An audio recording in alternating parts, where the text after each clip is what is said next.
Hello friends, I hope you all are doing great. तो इस channel पे हम पिछले कुछ दिनों से हर दिन एक नए मुहावरे की इंग्लिश सीख रहे हैं।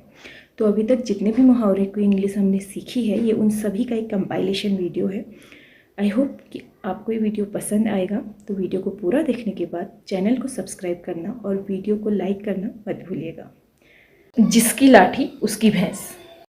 बात तो सही है। बात तो सही है। जिसकी लाठी उसकी भैंस, ये एक कहावत है जिसका मीनिंग होता है कि जिसके पास पैसा है, पावर है या फिर जो शक्तिशाली है, उसी की चलती है। और इसकी इंग्लिश होती है माइट इज राइट, जिसकी लाठी उसकी भैंस।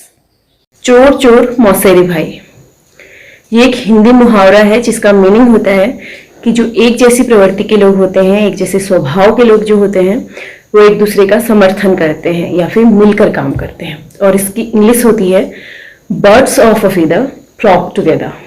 Birds of a feather flock together. हर चमकती चीज सोना नहीं होती। बात तो सही है। ये एक मुहावरा है जिसका मीनिंग होता है कि हर वो चीज जो बहुत चमकदार हो, आकर्षक हो, बहुत लुभावनी सी लगे, जरूरी नहीं है कि उसमें उतने गुण भी हों या फिर वो हमारे लिए उतने काम की हो। तो ऐसी सिचुएशन के लिए या ऐसी चीज़ों के लिए हम बोलते हैं कि हर चमकती चीज सोना नहीं होती। और इसकी इंग्लिश होती है All that glitters is not gold. All that glitters is not gold. गरजते बादल बरसते नहीं। बात तो सही है। गरजते बादल बरसते नहीं, या फिर जो गरजता है वो बरसता नहीं। इस मुहावरे को हम उन लोगों के लिए यूज करते हैं जो बातें तो बहुत बड़ी बड़ी करते हैं या फिर बहुत बातें करते हैं लेकिन काम बिल्कुल नहीं करते या फिर बहुत कम काम करते हैं। तो ऐसे लोगों के लिए हम बोलते हैं गरजते बादल बरसते नहीं। और इसकी इंग्लिश होती है barking dogs seldom bite. Barking dogs seldom bite. आसमान से गिरे खजूर में अटके। इस मुहावरे का मीनिंग होता है कि हम एक समस्या से निकले नहीं कि दूसरी में पड़ गए। आसमान से गिरे खजूर में अटके। और इसकी इंग्लिश होती है out of the frying pan into the fire. Out of the frying pan into the fire. बिन पैंदी का लोटा, ये बहुत पुराना मुहावरा है जिसको हम उन लोगों के लिए यूज करते हैं जिनकी अपनी कोई राय नहीं होती या अपनी कोई समझ नहीं होती। वो हर किसी के हाँ में हाँ मिलाते रहते हैं लेकिन उनके अपनी परमानेंट कोई राय नहीं होती। तो ऐसे लोगों को हम बोलते हैं बिन पैंदी का लोटा। और इसको इंग्लिश में बोलते हैं अ रोलिंग स्टोन। जैसे अगर आपको बोलना हो कि तुम बिन पैंदी के लोटे की तरह व्यवहार कर रहे हो, you are just behaving like a rolling stone.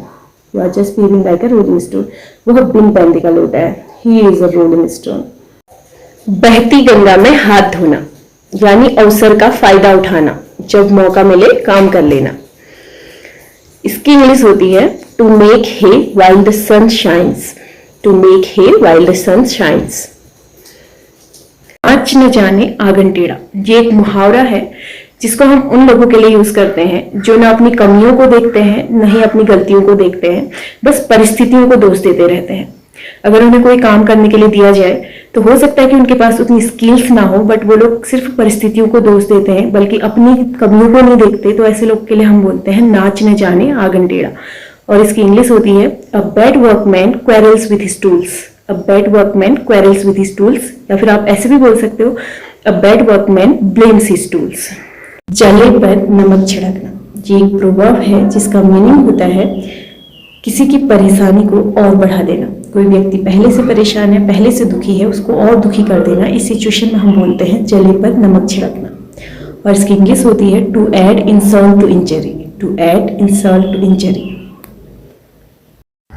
अपना उल्लू सीधा करना, ये एक मुहावरा है जिसे हम अपने डेली कन्वर्सेशन में भी अक्सर यूज करते हैं। और इसका मीनिंग होता है अपना काम निकाल लेना, अपना स्वार्थ सिद्ध करना, चाहे किसी को पसंद आए ना आए, चाहे किसी का प्रॉफिट हो चाहे नुकसान हो, तो अपना काम निकाल लेना, इसको हम बोलते हैं अपना उल्लू सीधा करना। और इसकी इंग्लिश होती है to feather one's own nest. To feather one's own nest.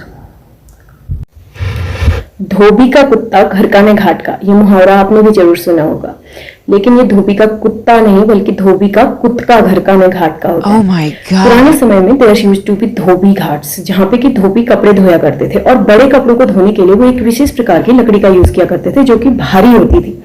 तो उसके भारी होने के कारण न तो उस लकड़ी को हर रोज घर ले जा पाते थे और ना ही उसके चोरी होने के डर से उसे घाट पे ही रख पाते थे। तो वो उसके लिए हर दिन अलग अलग जगह पर छुपा के आते थे। जैसे कभी किसी पेड़ के नीचे छुपा दिया, किसी पत्थर के नीचे छुपा दिया, तो उसका कोई निश्चित स्थान नहीं होता था।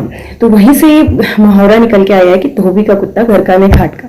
तो ऐसा कोई व्यक्ति जिसका कोई निश्चित पक्ष नहीं होता या फिर वो किसी कोई निश्चित स्थान नहीं होता, तो उसके लिए हम यूज करते हैं धोबी का कुत्ता घर का न घाट का। और इसकी इंग्लिश होती है one man can not serve two masters. One man can not serve two masters.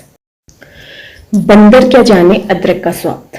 ये मुहावरा आपने भी जरूर सुना होगा। इसको हम उस सिचुएशन में यूज करते हैं जब कोई मूर्ख या अज्ञानी व्यक्ति जिसको कि अच्छी चीजों की कद्र ना हो, उसकी वैल्यू ना हो, तो उस सिचुएशन में हम बोलते हैं कि बंदर क्या जाने अदरक का स्वाद।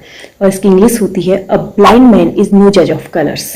A blind man is no जज ऑफ कलर्स। ईद का चांद होना, कभी कभी दिखाई देना या फिर बहुत कम दिखाई देना। और इसकी इंग्लिश होती है once in a blue moon. Once in a blue moon, Eid का चांद होना। जैसी करनी वैसी भरनी, ये एक मुहावरा है जिसका मीनिंग होता है कि जैसा आप कर्म करोगे वैसा ही आपको फल मिलेगा। हिंदी में इसके लिए एक और मुहावरा बोला जाता है बोया पेड़ बबूल का तो आम कहाँ से खाए। जैसी करनी वैसी भरनी।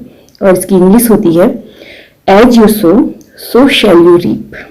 As you sow, so shall you reap.